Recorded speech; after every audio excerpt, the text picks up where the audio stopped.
energy going because we have a wonderful guest, John Pavon, who's a local author, a local artist, and we have him here on the show. John, how are you today? Pretty good. How are you, RJ? Thanks for having me on the show. Yeah, thank you for being here. It's always a pleasure to have new and exciting guests, especially when you've gotten your new book out, which is called The Whirlwind Man. Tell us about the Whirlwind Man. What's going on in the book? Yeah, it's a fundraiser I did created for disaster relief for the tornado disasters that are happening. What's happening with the disasters is the climate change has caused the tornadoes to move on uncharted areas, and people have been there. You go to bed one night with a house, with a home, and a car out in your driveway. The next morning you wake up. You're lucky if you survive, and you no longer have a house and you no longer have a car, and so this is happening to a lot of people who have never had this happen before. So this is a fundraiser to raise funds for that. And so what I've done is I created a fiction book. It's called The Whirlwind Man. It's entertaining. My favorite author, who is Isaac Asimov, he said that his goal, his ambition was to create a book, short story that would entertain all ages, all age groups. And I think this book does that.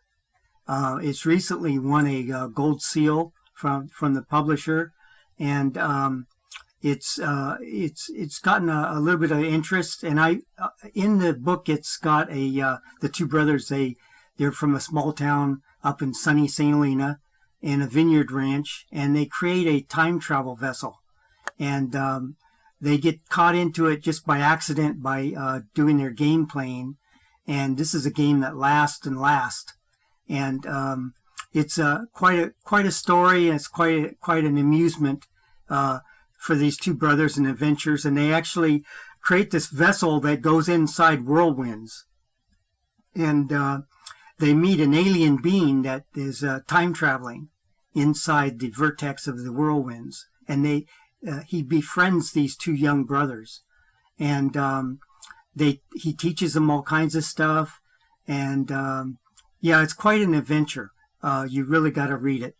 Go ahead. It sounds like a whirlwind of fun, and as John Pavon, he was just telling us about the whirlwind of adventure that takes place in this new book called The Whirlwind Man.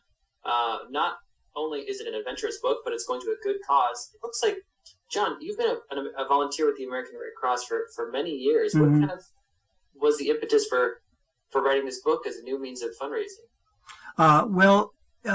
I've been the American Red Cross for many years, helping out with earthquakes, floods, and it's with the American Red Cross, 80% of helping out people as much as possible through their donations.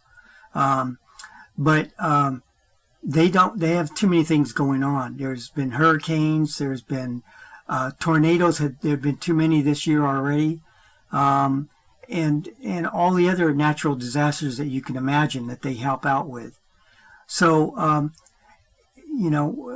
I'm just trying to help with the tornado stuff, specifically tornado disaster relief. Tornadoes are something we're not super familiar with here in Sonoma. But they can be super scary. I mean, they just come out where you don't know where they're going exactly. And right. Well, we're more familiar with what we call whirlwinds. And the difference between the tornadoes and the whirlwinds is the EF ratings. Tornadoes have an EF ratings that usually go all the way up to EF5s. And their ratings can go with wind speeds of 450 miles an hour. Now, that's the outside wind speed. That's not the inside wind speed. And whirlwinds are familiar in our areas here in California. St. Helena has a bunch of them. Sonoma's had some. Their windstorms in Sonoma has taken down trees and also taken roofs off little houses and sheds. Yeah, they can be scary. It can be scary. So, but your book is not only about that. There's a time travel element. And you mentioned your author is Isaac Asimov. What a great person for, instilling creativity and curiosity in generations of all ages, all the different generations. I'm curious about your thoughts about time travel. What is so about time travel, and what got you into it? Well, time travel is something that is still possible. We haven't closed the door on that element. Albert Einstein had a theory, and he postulated E equals mc squared, and that's energy equals the mass times the speed of light squared. And if you can reach that speed, or close to it, you might. What is time for us is irrelevant. So you might be able to travel in as close as you can reach to that speed of light squared. But of course, we don't have anything to go that fast right now at this point. The latest expert in the field is Ron Millett. Have you heard of him? I have not. Okay, he's Mr. Guru as far as time travel, and he's created an experiment where he's using laser lights and increasing the speed of the laser lights and have them collide. And he's, in reference to what he's trying to do, is create a black hole.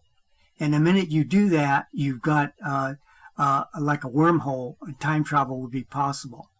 So if he's successful with his experiments, time travel will be available.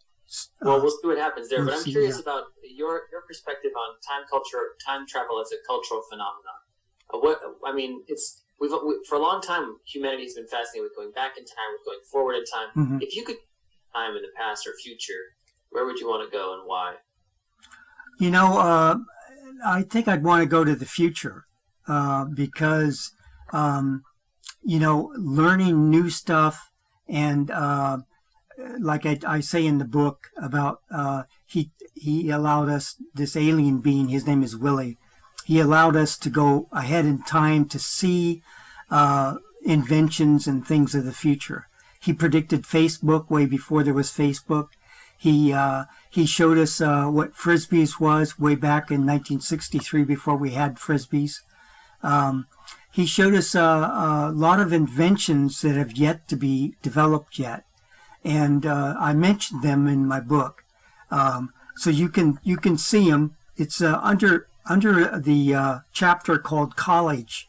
If you read that chapter in the book, it might blow your mind with the research that's in there and the science that's in there. So time travel is something that's interesting for people. What I like about these kinds of books and adventure books like this, it gets your mind off the troubles of the day. It gets people in a positive mood, thinking about the future, and so that's where I would go. If you notice behind me, you could see that ladybug. You see that ladybug? That's a ladybug traveling at 3,600 feet in the air. Okay, ladybugs fly, and what they do is they use the jet streams to get from A to B where they want to go, and they usually travel in herds. That particular one is traveling alone. I'm an expert in ladybugs. I have been for my whole life. Ever since I was knee-high to a grasshopper, I've been studying and doing ladybugs. So besides art, which do high-speed acrylic spin art for the kids, I do the ladybug thing, and I do seminars called History of the Ladybugs once a year over at Mare Island. It started out as 5 or 6 people. Now it's gotten to be standing room only. I make a product called the Best Ladybug House, and it's 2 years of research went into it, and it's a green organic solution for organic gardening. So you could check it out too. But getting back to the Whirlwind Man, I wrote some questions here. Did you get those questions I gave you and answers? I did. Okay. I did. really curious about this ladybug stuff. So does that make you an entomologist? Actually, I know more than a lot of the entomologists because I never stopped learning about them.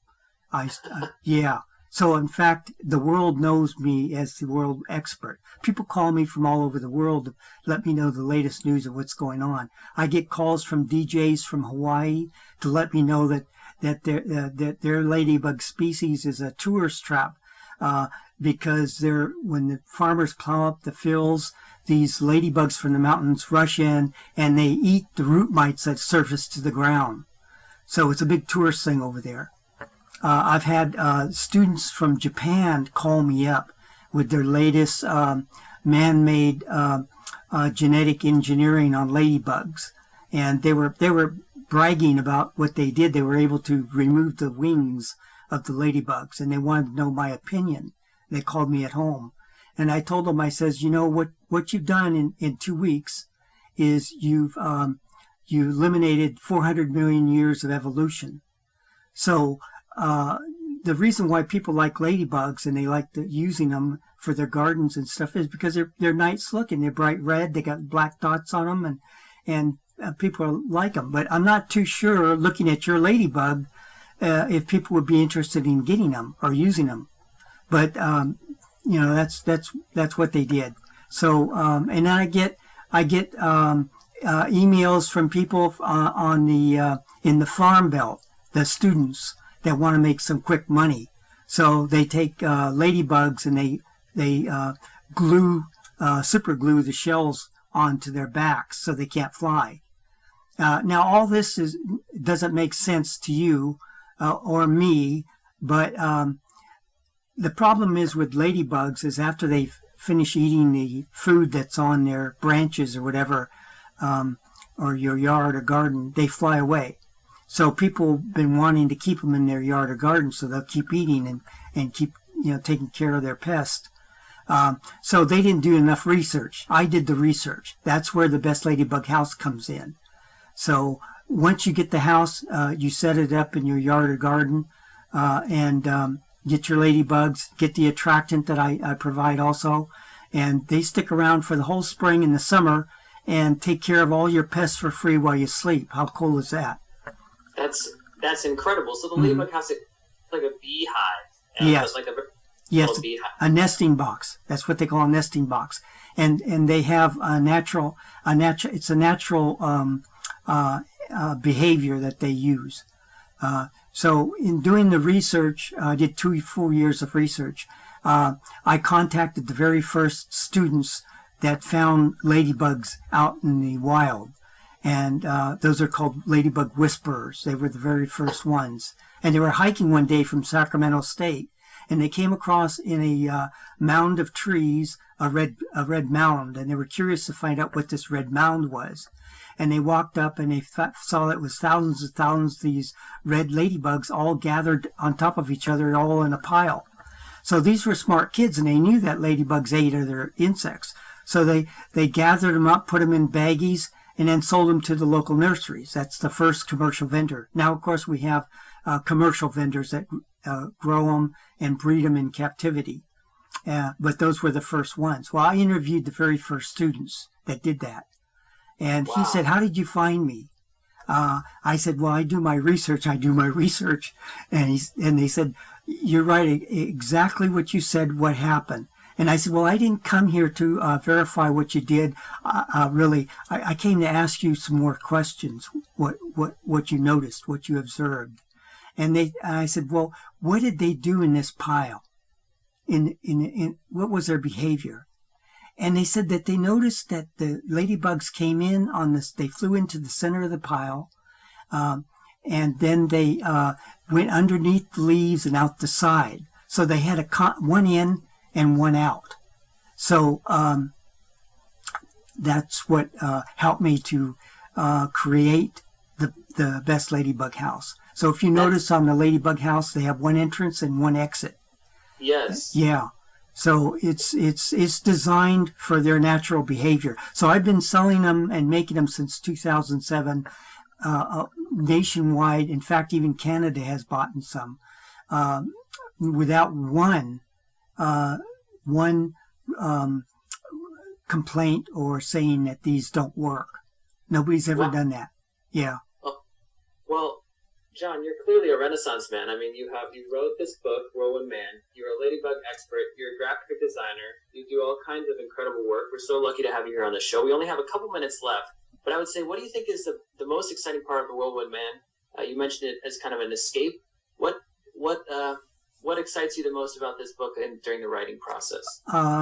In the writing process, I try to keep with the facts, to make everything make sense, and to bring some entertainment. It's actually the story is based on my own and my brother's life when we lived on a vineyard ranch, and the games that we used to play, and the things that we used to do. And on a ranch, a vineyard ranch, which is an experience that I think everybody should have, what happens is you learn how to take care of things yourself. You learn how things work in order to fix things. And that's what's important in experience. You can't go to the store. You can't go buy something. You have to fix it there with what you've got. And so you make all kinds of inventions. For example, when our grinder went out, my dad needed it for his tools. So his electric motor went out. So I pulled the motor out of an old washing machine that we had and stuck it on there. We had the first, yeah, the first washing machine grinder. Well, John, you've done your research. You've done all kinds of great stuff. You're a creative guy. You've made this incredible book, The Whirlwind Man. The listeners can check it out at thewhirlwindman.com. It's out on the shelves. We're going to take a quick break, but John, thanks so much for being on the show. Okay, thank you. Bye-bye.